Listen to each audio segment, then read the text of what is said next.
done something like this. Last time I had a mic in my hand, I actually got lucky after the show. That was a long time ago. I'm married now, so that's definitely not gonna happen. It's not gonna happen. It's fine.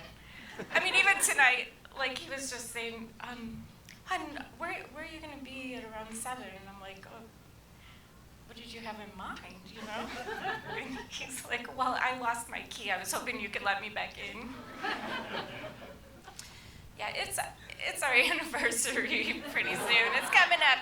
And, you know, actually, I do miss him a lot. I miss, like, being home, sitting on the couch, scrolling through our phones together. But it's just been, like, because I've been traveling a lot. And, you know, because I've been traveling a lot, I was kind of worried about him being home alone. So I thought, let's go get a dog together, you know? So we went to the shelter. And we looked through this huge assortment of dogs that apparently would make it impossible for us to find an apartment to rent in California.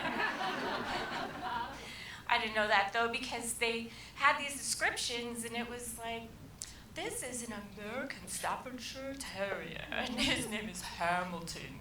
And he was so cute. He had, like, floppy ears and black and white, and he had the bio that they have for the dogs where they're like, oh, he doesn't require any special diet.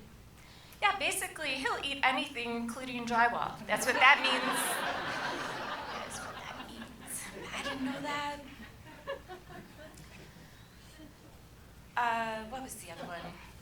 He's an old soul, which means, like, he was reincarnated man named Leroy who had that corner lot in southeast Detroit where if you threw him a 50, he would let you sell the car you just stole. That was my dog. So anyways, we brought him home, and my husband loved taking a walk with that dog because he felt like he was something else. He's like, I don't think there's a lot of people that look like me because they're like crossing the street when we walk down the street. And I'm like, honey, I'm not sure if that's it because like, you're a tattooed white guy wearing board shorts and a man bun, walking barefoot in the grocery store with your dog off the leash, and you pretty much look like every other guy in Ocean Beach, but maybe it's the dog. So, could be the dog. We really did have a hard time leaving him, though. He was so cute, so we wanted to get him a crate so he would feel secure. So we got the biggest plastic crate that we could find at the pet store, you know, the kind that you have to get your friend's pickup truck to pick it up, and it had a steel bar door. And we just left him for a couple minutes to see how he would do. By the time we got back, he met us at the door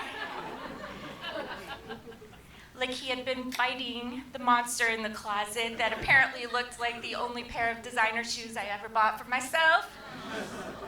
I went up to my room, and the entire room was covered in a rug he had made himself out of plastic and drywall and Louis Vuittons. It would have taken me half an hour at least to read the directions to do such a craft. So I went to the internet and I thought, well, I'm gonna solve this because we do have to leave the house.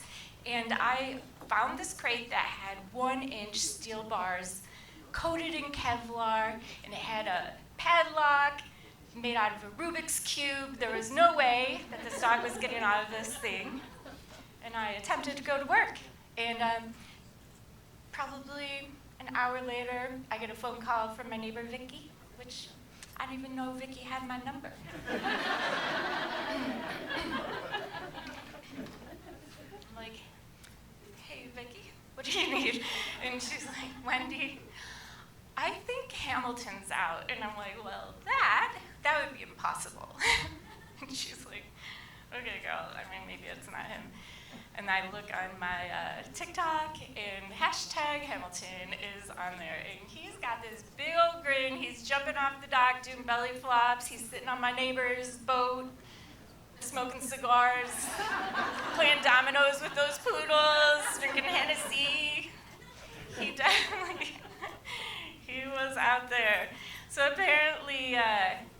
Leroy also had a side gig of sawing off catalytic converters. That's all my time.